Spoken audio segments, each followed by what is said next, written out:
Welcome to Zen Live and the crack in the cosmic egg. So let's see if we can make some scrambled eggs this morning by cracking this egg open. And the egg I want to crack open this morning is another movie I watched yesterday. I don't know, I seem to be getting into watching movies. And so last night I watched Mission Impossible #3, which was an old one. And I guess I'd seen it before. I think so. But again, I stayed up to watch it because it was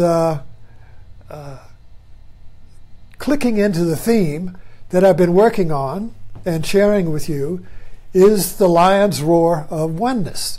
We talked the other day about the movie Lion, which was about restoring unity. And the action, I've been on a Tom Cruise binge here lately. I watched John Ritter, and then we watched James Bond, and then last night Mission Impossible. They all have the same theme. So my mind works towards simplicity. In other words, I want to understand the theme, the kernel, the seed that holds these movies together and makes them work, you see. So that's the simplify, which was the message of Thoreau. Simplify. So let's look at simplicity today. Let's look at simplicity in the context of Mission Impossible. Now, if you've seen Mission Impossible, you've seen them all. They're all different. They're all fun. But it's one mission.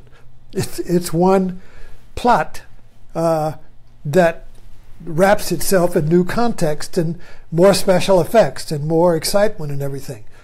But the plot is the same. So let's take a look at that. So first of all, you have the mission assignment, which is, of course, impossible.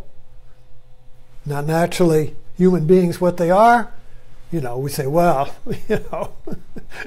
we'll make it possible. And this basically is the mission of bodhisattvas, or the Buddha, to awaken, to not go to nirvana until you have awakened all sentient beings. Mission impossible. So anyway, the mission impossible is that there is injustice, there's disunity, there's a problem, and we need to have a plan that will restore unity. So our team, Mission Impossible is a team, so the team comes up with the plan. And the plan restores simplicity in the sense that it eliminates all unknowns. The perfect plan has no unknown relationships, has no unknown ingredients to it. You figured everything out. Very simple. Everything works. No unknowns, And so the plan is based in mind, team, intellect, trust in the plan. They trust their plan. So it's basically a simplicity of the plan.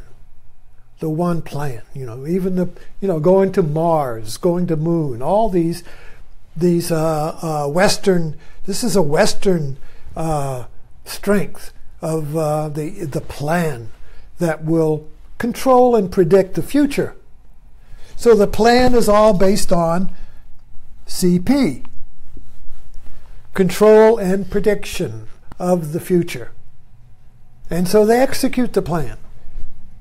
And it usually goes pretty good. Like in Mission Impossible, the plan worked. They got the briefcase and the whole thing, Mission accomplished. Just like Bush, right? Mission accomplished. But then some unknown elements come in. Because what was simple is now complex. So simplicity turns into complexity. Because no plan can know everything. There's always life changes. There's always an unknown ingredient. Sometimes the plan will generate an unknown ingredient. The plan itself introduces complexity, and simplicity breaks apart. So what happens now when the simple plan breaks apart? Because of some unknown elements. Well, this triggers the lion's roar of oneness now.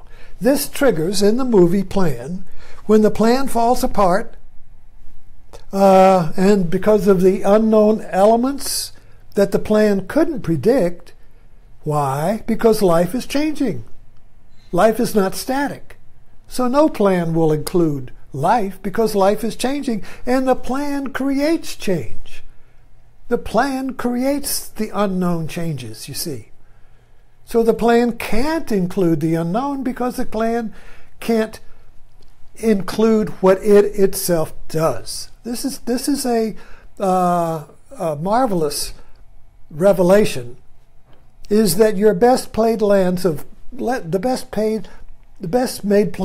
mice and men oft go astray. Why is that? Well, it's because we are co-creators in the world. We are co-creators. So our plan, no matter how perfect, is going to create unknowns that don't fit into the plan. The plan creates the unknowns that defeats the plan. So no plan will restore unity. No plan can restore unity, because the plan creates disunity. See? So that triggers then the lion's roar. So now we have the entrance of the hero, who of course is Tom Cruise. But the element here is that now, once the plan has failed, the hero comes in, and a whole new way of acting, because the plan is no longer in operation. So this awakens a new simplicity. See, the simplicity of the plan, of the mind, of the intellect, you see, failed. Became complex. Now this introduces a new simplicity through action. So now the hero has to restore unity through action and no plan. He's winging it. So a new trust comes up now. See, the first trust in the plan was trusting in the plan and the team.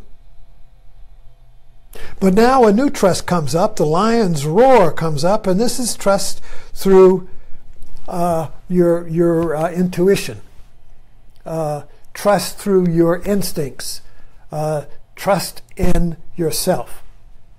And this is always reduced in the plot to the confrontation between the hero and the arch enemy. It was kind of like sumo wrestlers. You know, they're kind of like the, now we're down to 2 tomcats. And they're going to fight it out to be the one. Who's going to restore unity? There must be one. All is one. There must be one. There can't be 2 ones. Remember, simplicity means there's only one. Everything is reduced to... Nature moves towards simplicity. Nature moves towards the one. So the one can't be 2. And that's when it all gets down to the one. Now there is a life-death struggle, you see. And it's really kind of like down to Hurt Locker. It's down to choice is life-death. There's no if I do this or that, you see. There's no time to think. So mind, at this point of action, we're into choiceless action, spontaneous action, and it's life-death action, and it's fearless, because there's no future. I mean, the action is just brought down to the simplest level, you see. Life is brought down to the whole movie, like crumbles and brings the whole focus down to this choiceless moment where it's just life-death. Life and death become one at this point. And so the hero, of course, in the movie, transcends. He transcends, you see, and it's usually through just being timing. The hero always defeats the evildoer, the evil one, the good one, the evil one. You see, the hero defeats the evil one, the contender, basically through timing. The universe is with him. Nature is with him. No, it's basically not. It's just the spontaneous, timeless moment defeats the evil one, and unity is restored. And usually, the hero is rescuing his goddess, and so male and female is restored. And so the whole world, the movies end with unity and restoration. The world is restored to peace, and the individual hero has completed himself, has restored himself, you see. The one. He is the one. And so these movies are the mythic journey of the hero. And we go through the intellect and the body. The intellect creates the plan, but the intellect is defeated. The plan is defeated, and now the heroic individual has to rise to restore unity, and it calls upon his inner strengths. And so this plot, this lion's roar of oneness is Buddhism. You see, because when Siddhartha Gautama had to restore unity, his mission impossible was to restore unity in himself. And because there is only one, all is one, if you restore unity in yourself, you restore it in the world, because the world and you are one. The world and you are one. That is the ultimate oneness. There is no two. Ultimately, there is no two, you and the world. There is oneness, you see. And so all of these movies point to the restoration of oneness, which is the restoration of you and the world. You and your world, you and your family, you and your kids, you and your job, you and your everyday world, you see. Restoring unity means restoring unity there. So the metaphorical meaning of these movies is that it is to awaken you to the restoration of your unity, your world, through the heroic act of timeless choice, of just letting go of the plan to restore unity. So this is all in time, you see. The intellect, the mind, is operating in time. So what starts off with the mission impossible is to restore unity in time through a plan, you see. But it all falls apart. The center can't, the plan is the plan as the center can't hold. The center can't hold because it's the plan. It's in time. Time collapses. Time cannot hold. And when time cannot hold, it drops us into a new way of being, which is oneness with the world, which is timeless. So the hero is forced by circumstance to discover his own timeless being, his unity with himself in the world.